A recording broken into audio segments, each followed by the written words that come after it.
Keto and crime, keto and crime. We uncover the grime on keto and crime. Keto and crime, keto and crime. Now is the time for keto and crime.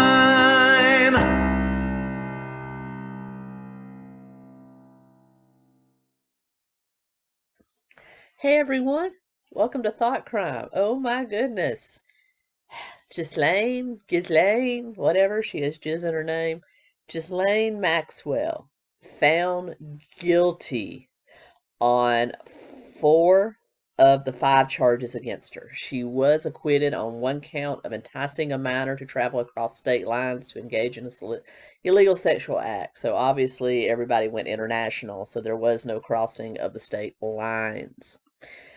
As we all know, Ghislaine Maxwell, who's now 60, was the girlfriend, confidant, whoever, to Jeffrey Epstein, who killed himself a couple of years ago at age 66 in a Manhattan jail on suicide watch, where the cameras were conveniently turned off and the guards saw nothing.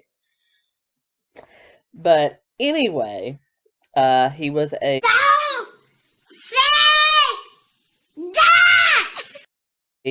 confirmed P word and had used his influence both as a former mentor and teacher at some of the best schools in New York, as well as camps in New York, as well as a financier who had the inroads with all the elite, the political elite, the celebrity elite, the wealthy elite, and he used that influence to be able to ingratiate himself on the teenage daughters of said socialites, as well as just girls that had attended these camps and these schools. The trial, although she is going to be facing a trial, another trial, believe it or not, on 2 counts of perjury as part of a deposition she gave on him in 2016, so her legal woes are far from over. But she could face up to 65 years for the 4 counts she was convicted of. So she's in jail for the rest of her life unless she either A, appeals it, but with a unanimous decision in a federal trial. I don't think that's the way she's going to go. I believe what she's going to do is negotiate with the feds and with the federal government and get her charges reduced by what? Say it together. Naming names. She's going to start naming names, probably on everybody that was involved. So she may find herself on suicide watch. You in danger, girl. At some point. Just saying. But the trial was expected to take about 6 weeks. The prosecution kind of pared down their list of witnesses, their cross-exam, and got it done in about 3. The jury deliberated for about 5 days. They started the Monday before Christmas, took a break for Christmas, came back, got the verdict in early this week. Miss Maxwell was pretty stoic. She was sipping water. She was ushered in and out of the courtroom. Her family left the courtroom without making a statement. Immediately, from what I understand, from some pretty good sources, that Prince Andrew's lawyers who are working on the civil suit that the lady known as Kate, one of the ones that accused him of SA, is now, they kind of rushed into an emergency meeting as soon as the guilty verdict came in. So I think they all expect her to start naming names. But as far as what her defense was literally that she was a patsy. She was being tried in lieu of the now deceased Mr. Epstein, and they were hoping to pin the entire thing on her. She was accused as being very complicit in Mr. Epstein's actions, and in turn, the defense were challenging the credibility of these women that were accusing her, now most of them in their 30s, early 40s, that said that these things happened to her happened to them in the very young teens. Um, there were several people that testified saying that they were abused by Epstein. Most of the testimony centered around the fact that Maxwell, who was this picture perfect socialite, think of, The Devil Wears Prada. Think of, Meryl Streep. Not that Meryl Streep does this, but you know what I mean. Think of her character in The Devil Wears Prada. That perfect socialite without the bitchiness. She was very sweet, very elegant. One described her as perfect. Um, that she had the accent, she was very debonair, had the little Yorkie dog, the perfect picture of that socialite. And she would be the one to approach these teen girls and kind of become a mentor, a big sister on how to make it in society, because most of these were pretty well-to-do kids. I mean, they were going to be socialites themselves. I mean, Maxwell had a lot of practice. She was the daughter of a very wealthy British businessman. So she grew up around this, whereas Epstein didn't necessarily. Epstein was kind of self-made money, that he made his money legitimately and did this. So she was probably the one that taught him how to make inroads into the social class, higher social class.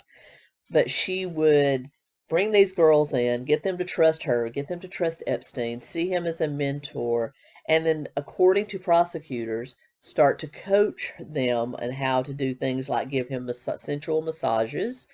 And some of the girls even accused Maxwell of going as far as participating in those acts and touching them, and therefore assaulting them as a result. But and of course, the defense were basically used to try to discredit them, saying it was that the prosecution had pretty much put these memories into their heads, and that it never actually happened. Most of these girls, Jane, who is a soap opera actress, and Kate, who is now a British model, who is from a wealthy family, and another woman named Caroline, discussed them, and she also, according to Renz, has a very advanced degree now. So these are not the types that I think would allow memories to be placed in their heads. I think they know what happened to them, and evidently the jury agreed. It was a unanimous decision.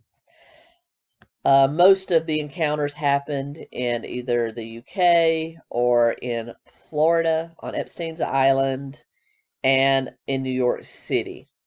But basically, they all contend the same thing, that Miss Maxwell was the one that approached them, became their friend, took them to movies, took them for ice cream, helped them work out, um, basically taught them the finer points of moving in those social circles, and then was the one that introduced them to Epstein gradually, got them to trust them, and then taught them how to do the things that Epstein wanted to do, usually starting out with sensual massage and then progressing from there. And according to most of them, that went far beyond just doing that stuff with Epstein. That's when he sort of started, I guess, loaning them out to his wealthy friends. And then that's where you get the accusation in the UK against Prince Andrew. And I think you're going to see a lot more of these names being named now that Maxwell's been found guilty. So it makes me wonder what's going to happen, what names are going to be named in the future, and what she will do to keep her butt out of prison for the rest of her life.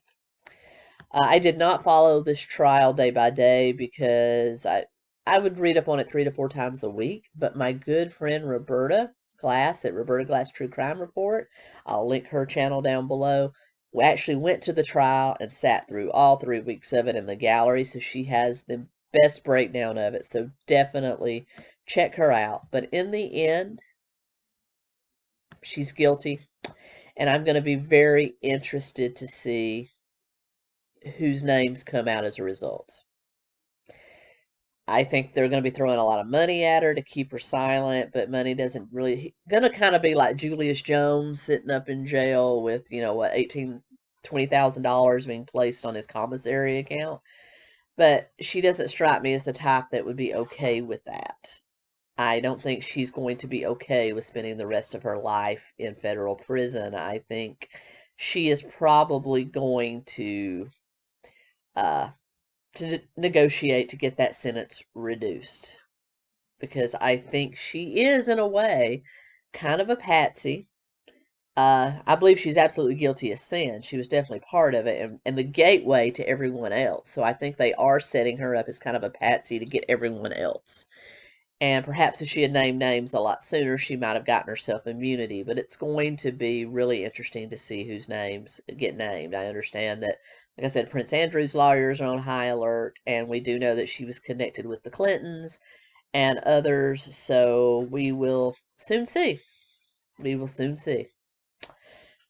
But with that being said, I will be back as soon as I hear about the sentencing. That is scheduled for later in January. And with that being said, until next time, keto and crime, out.